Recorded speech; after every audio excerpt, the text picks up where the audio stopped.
Well, it's exciting, a bit of a surprise for the coaches anyway, in that we're not down at that end of the building, nor should we be.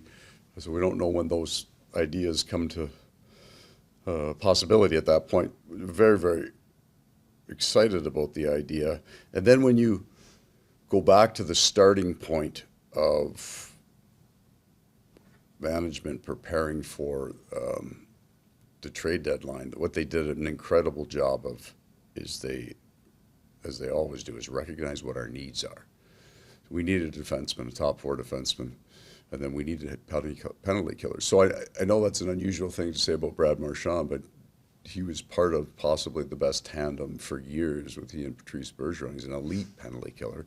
Clearly, he's a power play guy. He's an offensive guy. He's physical. He's got all the energy. But when you relate it to the specific needs of the Florida Panthers, they're very, very strong face-off man and a penalty killer. Both of them are Stanley Cup winners. So they understand the grind, the importance of every face-off, and the hard details of the games. So it's kind of a credit to Bill and his group. We had some needs coming in. We weren't just adding depth or filling holes. We were addressing where we thought we needed to get better. How does a move like this just energize an already talented group? Well, you want to feel everybody understands how hard it is. When you look at all the teams that are fighting for the playoffs right now, a lot of them, their teams are just better. So I'm not sure that anybody got the edge on anybody. Everybody just got better. But you want that hope. I think we had it before. I think we felt, okay, we got to play a little different. We got a little different group here. Our game looks a little different now than it did last year at this time, and that was by design after we learned some things in the first 4 months. So I think there was that positivity, but I think the more connections that you can have in your room, the better. So Brad Marchand comes in here. There's a history with us, with the Florida Panthers, and then he's got a great history because he and Sam Bennett and Simon Reinhart played on a team together and had great success. So there's an instant connection in our room when he comes in. I think that helps. I think those connections are vital when you get it to start the playoffs. What's it like to coach what could be the most disliked team in the NHL right now? We love them. I love them. So there's enough love between everybody in South Florida and the coaching staff and management. There's a whole lot. It balances out the hate. It's fun. The right? love will always win.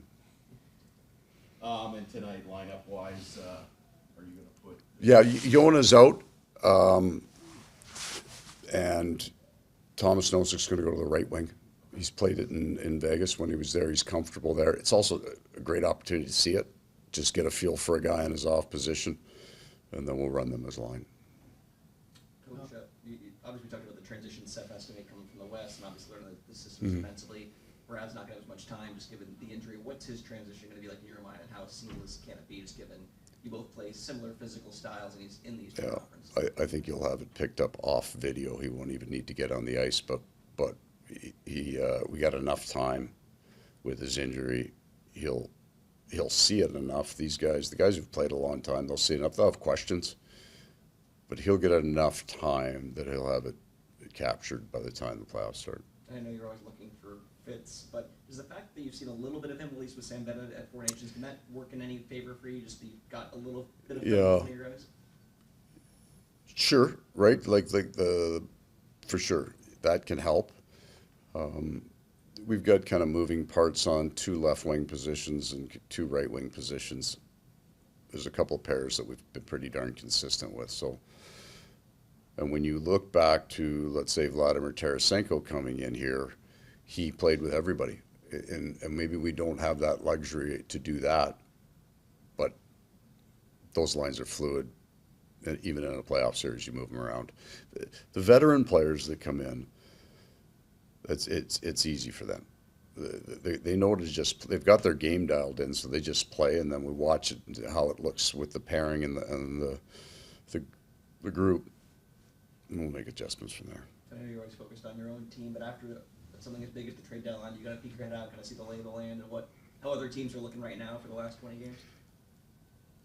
Well, you watch it close, and I just feel like all the people that you were going to have to beat to get to where you want to get to got better. You got better, so I'm not sure anything changed. just, I mean, nobody's expected. And the first round is the critical piece to all of it anyway. You're getting a hard opponent no matter what. Does this move happen if Sam Bennett and doesn't go to Team Canada and maybe? Well, yes, I think it happens. It's just we're not sure how that room's gonna. You feel better about it. Yeah, I don't have to separate them. Yeah, they don't have to dress in different rooms. No, they're good with each other now. They're great with each other now. Coach, you mentioned yesterday that, I'm not gonna leave you. you mentioned yesterday, obviously you don't want this game to turn into a track meet. When you have a team like Buffalo, who maybe does have a lot of skill, want to focus on being offensive-minded versus you guys wanting to keep a more defensive-minded game, how do you kind of make sure that your style prevails? So we would have viewed and actually even talked about it before the game, that the Columbus game and the Buffalo game, we thought were going to have some really strong similarities.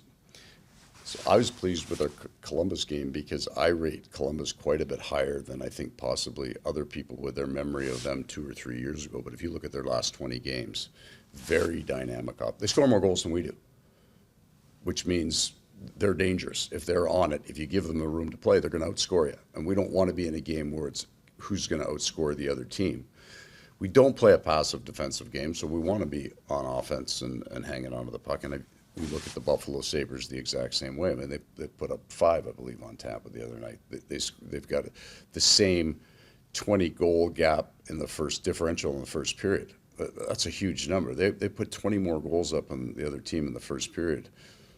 So the offense is there for them, and they become more dangerous at this time of year. They're not looking at the playoffs. They're looking at next year. Some of their risk changes in the game.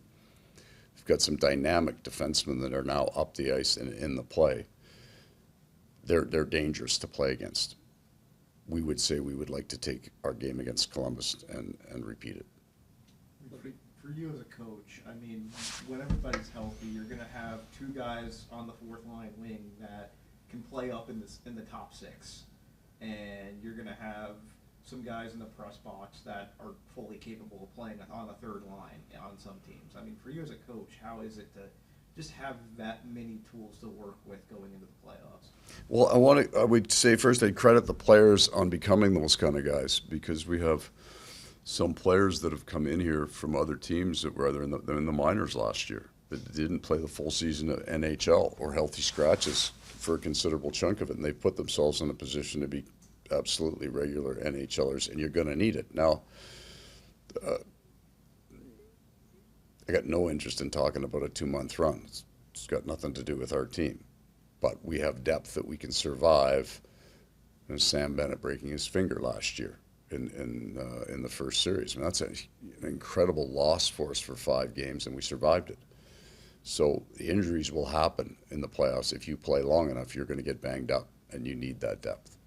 Looking at the fourth line, so that's Sturm now centering, Yep. and do you expect him to play on the PK early on? Obviously, you have so many guys that can kill. First shift. Yeah, I would ease. So the idea is there's some players that you want to ease in, but I want him to get as many reps with as many different people, because I really like Lundell and Luosterainen. But if you go back to the structure of what we landed last year, and then we added Brad, I'm starting to think about 6 guys that are going to kill, and how can I shave some minutes off Barkov and Reinhart, that Luosterainen and Sturm make a lot of sense. And then at some point, Lundell and Marchand make a lot of sense. You've got Bolquist when one of those other guys takes a penalty. If we're closing a game out, Barkov and Reinhart are going to be all over it, but they have so much experience. They don't need to kill every night. Brad won't be part of the lineup for a while, but I want to make sure that Nico gets as many reps as he can with both Luosterainen and Lundell.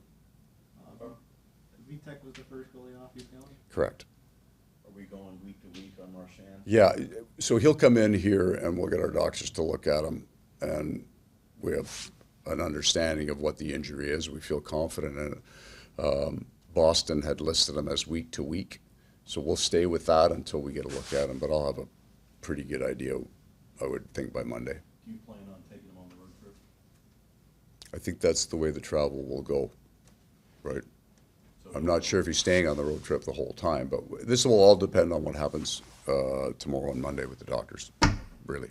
And what are we going to call Jonah, just for technical reasons? Personal, actually, yeah. Oh, okay. So it's just mom and dad stuff. Yeah. Thank you guys. Okay, guys.